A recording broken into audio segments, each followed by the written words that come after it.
This is the Christian Life Coach Collective, and I'm your host, Laura Malone. We're talking all things coaching, concepts, tips, tools, self-coaching, mindset, faith foundations, and definitely entrepreneurship, because I want to support your calling as a coach and help you build a thriving online business with God as your CEO. So I hope you enjoyed today's episode. Here we go. Okay, so we've been on this great series about finding identity and purpose in our lives. And today I want to talk to you as if you're my client. If you and I are talking about searching for identity and purpose, I'm going to give you the 4 questions that I would ask you as a client. So you can actually turn this into a self-coaching opportunity and answer these things for yourself, walk yourself through it, dig deeper on your own, bring other people in your life into this conversation even. So these are the very things that I'm going to ask you.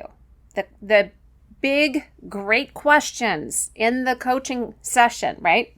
So we're going to move through it pretty quickly. We're not going to take an hour like we would if we were in a coaching session, because I want you to actually take this and carry on past this episode, past listening to this, or even pause the episode in between these questions and answer them. I would love for you to get a pen and paper out, or your notes app on your phone, or document on your computer, whatever you're going to do, and actually dig into this right now while you're listening. Or come back to this, listen to it all the way through, and then come back and go through it for yourself. So number 1, if you are looking for understanding and awareness about your unique identity, your ultimate purpose in life, and I'm going with this, not the general and the primary identity and purpose as a believer, because I've always have clients say, listen, always have clients who say, well, I just want to love God. I just want to do everything God tells me to do. Like, I love that as Christians, a lot of people's hearts are, I want to do the will of God. I want to be the best, person that I can be. I love all of those things, but let's just say that those things are assumed about you, that they are foundational to who you are and what you are called to do. Let's assume those foundations, okay? Those primary identity as a child of God, your primary purpose as a believer who loves God and knows God and helps to make him known in the world, okay? Now we're talking about who you are individually, your unique makeup, the way you reveal the character and nature of your dad. Because we're all in this big room, right? We're all in the Father's house, but we all look different. We all reveal him different. We all have different things to do while we're here in this life. So this is what we're going after, because people in the world are so hungry, so desperate to know and understand who they are and what they exist for. What is that ultimate purpose? And it is the root question in our culture, in our society, in the world. And I believe identity is the crux. It is the first question to go after. It is the ultimate journey to understand identity, because everything else, where you belong, what you do, all of the fruit that you bear in your life, all of the ways that you navigate, cope, strategize, solve, live, they stem from your belief and knowledge and awareness about your identity. Your purpose stems from identity. So these are the questions. I'm just going to say, dig into this as soon as you can. Number 1, do you recognize and accept who you've been, who you are, and who you really want to be? Think about these things, write them down, and get real with yourself. Do not, listen, you're only telling yourself, get honest with yourself. There is no right or wrong answer. And if you're never honest, everything you're suppressing is shoved under a rug. You're going to trip under it. And by the way, God already knows about it. So get honest with yourself so you can take it to Him. If you're ashamed of who you've been, who you are, who you really want to be, take that to God. If you are scared of who you want to be, if you think that who you are is wrong, if you liked who you were but struggle with who you are, whatever you're dealing with, go get honest about it and take it to the Lord. This is absolutely necessary. Number 2, do you accept what you believe and think and feel and do when you're really showing up as who you are? Authentic you. Authenticity is, I think in our culture, some people feel it's a little cliche. If you're in certain circles, you hear like, be authentic, get really vulnerable. And, it's easy to say that's cliche if you're in circles where you hear it a lot, but it's not cliche. It's true. There's a reason we're talking about it a lot.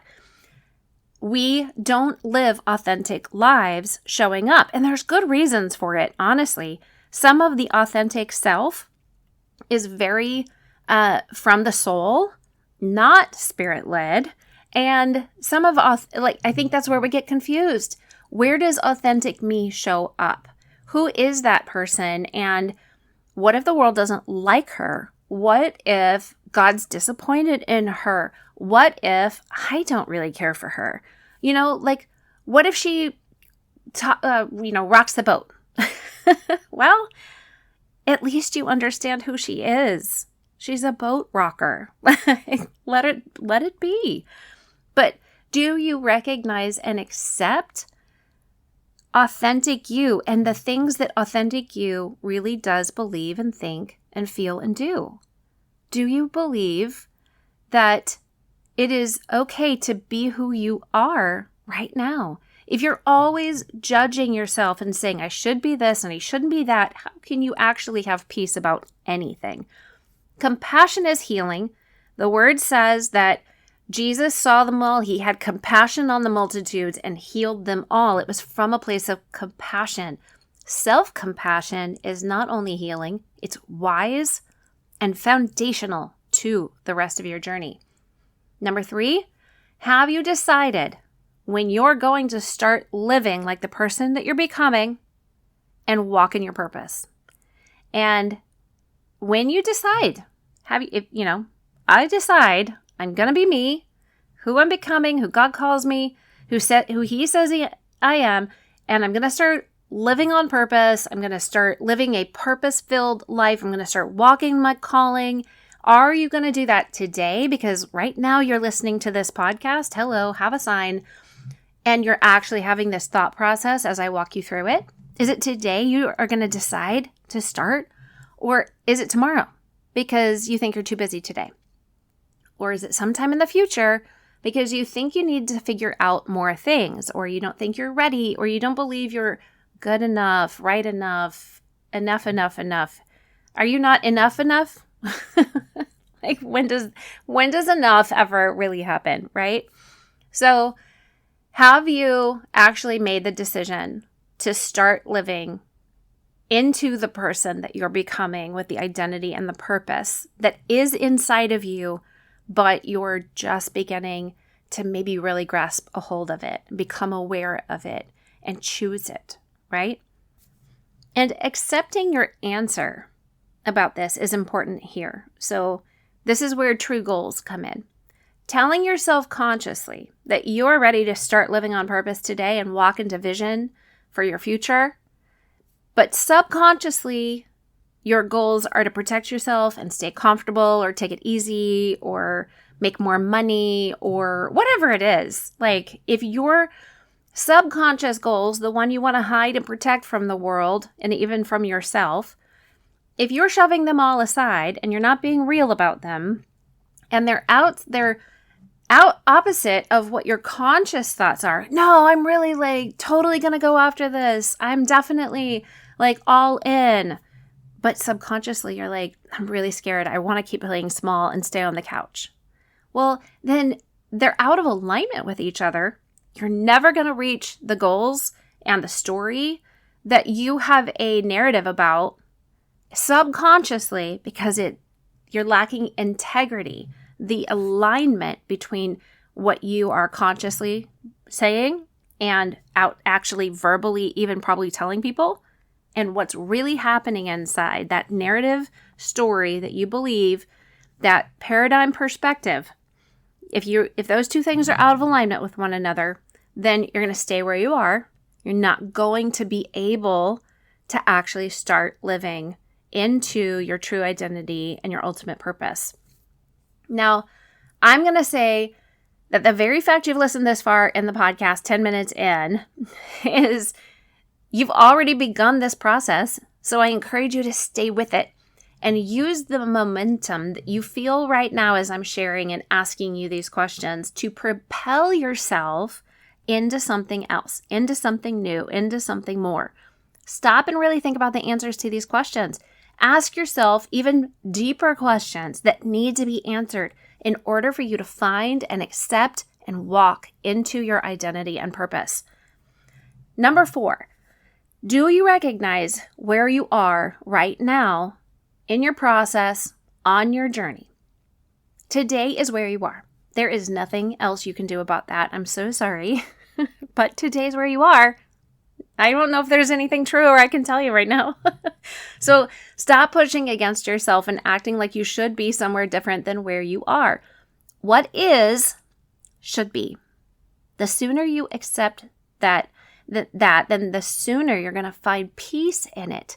Maybe you're good with where you are today. Maybe you're disappointed or dissatisfied or very, very upset about it. But if you can let yourself understand what you think and believe and feel about where you are right now in the process and actually experience your thoughts and emotions, you're going to be able to figure out if you want to stay here or if you want to do something different tomorrow. People make changes mostly out of either desperation or inspiration. And while you think, well, I'd rather make changes because I feel inspired because I want to protect myself from desperation, I don't like that. Well, here's the truth. Most people have to get desperate. Most people have to feel fear or pain or experience crisis in order to say yes to the transformation. So whatever it is, your purpose is already inside of you. You just have to start asking and answering the questions. You can't just ask them. You have to answer them. You've got to do the work and figure out what it is. That's nobody else's job. It's yours alone. A coach or anybody else can help you think through the right questions and help you dig. But, it's like I can give you a shovel. I can tell you, hey, go over to that mine and start, or a pickaxe, start swinging at the wall and see what you find. Start digging in with this shovel over there and see what you find. You are the one who has to do the swinging and the shoveling. You're the one that's going to have to go find that. Nobody else is going to do it for you. I can give you tools, but you have to do the work. Nobody has the ability to find the gold that is inside of you. And even if I could see the gold sparkling, I can tell that there's something in there. Even if I tell you, hey, that's what the gold looks like to me, if you're blind to it, if you don't want it, if you ignore it, if you don't value it, then my perspective about your purpose, about your identity is meaningless. If you give it no meaning and you refuse to do anything with it, what's the point of me looking? What's the point of me giving language to it? I can sit here all day long and tell you what's possible. You're the only one that can take the action. And your action, you're shoveling, you're throwing the pickaxe at the wall, that's going to get you clarity. It's going to help you see things and dig up anything, it's going to help uncover all of the things that are hidden inside, because your identity and your purpose, they're already there. You have to go find them. I want to help you ask the right questions and be encouraged that if you start asking and answering, And stop being afraid of what you're going to find. Stop judging what you find. Stop hindering yourself and working against yourself. Clean up your mind. Renew your mind. You have the mind of Christ as a believer in Jesus. So go see what he says. Go invite Holy Spirit to be on this journey with you, because it is going to be part of the foundation everything else is built on top of. Okay? So I bless you. I bless you to know how to ask these, to have the courage to ask these questions and know how to answer them, how to dig deeper. I bless you with the faith muscles that will be able to handle the heavy lifting as you dig the shovel into the dirt and extract the soil that's covering up the treasure chest. I bless you with the faith muscles to keep swinging that pickaxe at the wall and pull down all of the rock and the mud and the muck so that you can start to see what is sparkling inside there, because when you find what is sparkling, you can go polish that. And that is what turns into something really magnificent. So I bless you. Have a great day. Talk to you next time. I hope that you loved this episode and you feel challenged, inspired, and encouraged. If you're a coach or you want to be one, jump into the Christian Life Coach Collective Facebook group so we can connect over there. And to work with me, grab the links in the show notes to get quick clarity about your calling as a coach and entrepreneur, as well as how to get trained as a coach with Sterling & Stone and start your own business. Bless you, friend.